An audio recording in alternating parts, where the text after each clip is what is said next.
Kumusta mga ka-discard chicks? Sana ay nasa maayos kayong kalagayan ngayon. At syempre, welcome back dito sa channel kung saan lahat ng usapang love, relasyon, at diskarte ay binabanatan ng real talk. May tanong ako sa inyo. Gaano ba kahalaga sa inyo ang kalinisan bago kayo magkasama ng partner mo sa kama? Madalas ba nating napapansin yan o dead pa lang tayo? Ngayon, pag-uusapan natin yan based mismo sa payo ng mga sex educators. Kaya kung gusto mong mas maintindihan kung bakit may epekto ang hygiene sa kama, hindi lang sa kalusugan pero pati sa relasyon ninyo.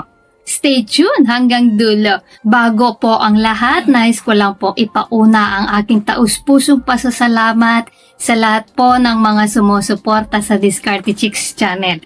Grabe po, kung hindi po dahil sa inyo, wala po ako ngayon dito. Happy 100k subscriber po sa atin mga ka-Diskarte Chicks. Sana po ay patuloy nyo pa rin po akong suportahan at para naman po sa mga hindi pa nakakapag-subscribe dyan, advance thank you na rin po para sa pag-subscribe nyo po at suporta nyo.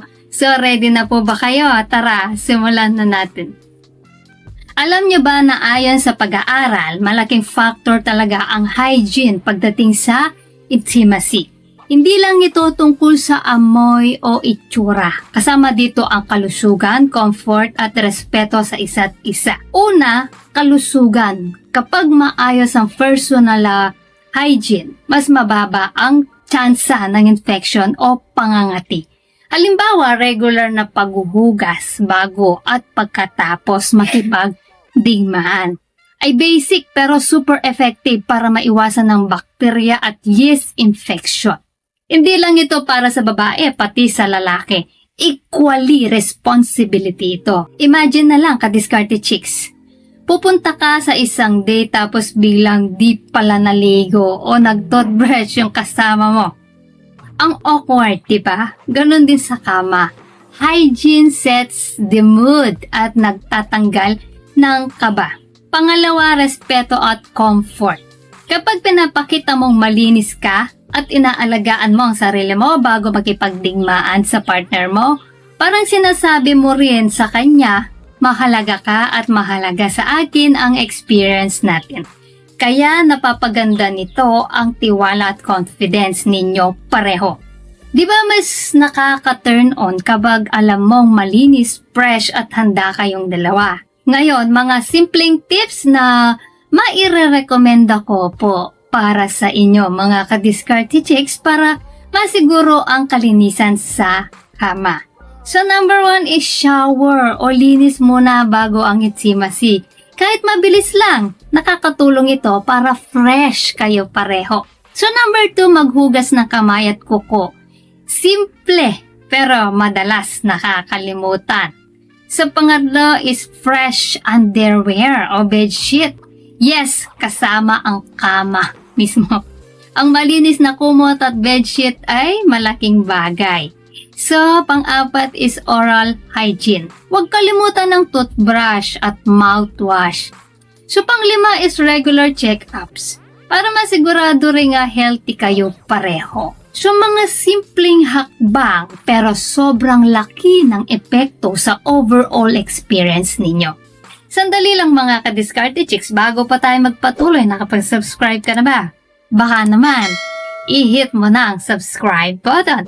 Ngayon na, as in now na, para mas marami pa tayong madiskarte pag-uusapan sa susunod. Pang-apat, hygiene sa kama ay hindi lang physical. Nagbubukas din ito ng mas magandang emotional connection. Kapag komportable at secure ka, mas nakakapag-focus kayo sa closeness ninyong dalawa kaysa sa kaba o discomfort. Mga ka-Diskarte Chicks, tandaan, ang kalinisan ng kama ay hindi luho. Responsibilidad ito para sa kalusugan mo at sa kalusugan ng partner mo. At sa tibay ng relasyon ninyo. Kaya kung sa tingin mo, di pa kayo consistent dito, ngayon na ang perfect time para baguhin ang habits ninyo. So ayan mga ka-Diskarte Chicks, sana ay may natutunan po kayo sa video natin ngayon. At syempre bago po tayo matapos, shoutout muna sa ating mga masugid na tagapanood na sina Erma Fortes, taga Palawan. James Rosanes, always watching from Alfonso, Tagaytay, Cavite. Usapang babae ng Baguio. Feliciano Tolentino, shout out to your good friends and relatives from province of Ilocos Norte. Ray Cayetano from Qatar. Ronnie Eneja from Nueva Vizcaya. Abuda ng San Pablo, Laguna. Guys, maraming salamat po sa suporta panonood mga ka-Diskarte Chicks. Dahil po sa inyo, patuloy at lalo akong ginaganahang gumawa ng mga content na makakatulong at nakakaaliw sa lahat. Solid kayo mga ka-Diskarte Chicks, at para naman sa mga hindi pa na-shoutout, gusto mong ma-shoutout sa next video, i-comment lang. Guys, hashtag ka-Diskarte Chicks at sabihin ko anong topic ang gusto mong pag-usapan natin next. Kung nagustuhan mo ang video na ito, ay huwag kalimutang mag-like, mag-subscribe at i-share ito. Comment down below kung sa mga tips na to ang na-experience mo na. So guys, this is Diskarte Chicks, your love mentor na laging nandito para sa mga diskarteng pag-ibig. Kita-kits sa next video. Maraming salamat sa panonood. Ingat kayo palagi. Let's spread love. Happy 100k subscribers po sa ating lahat mga ka-Diskarte Chicks. Sana po ay patuloy nyo pa rin po akong suportahan.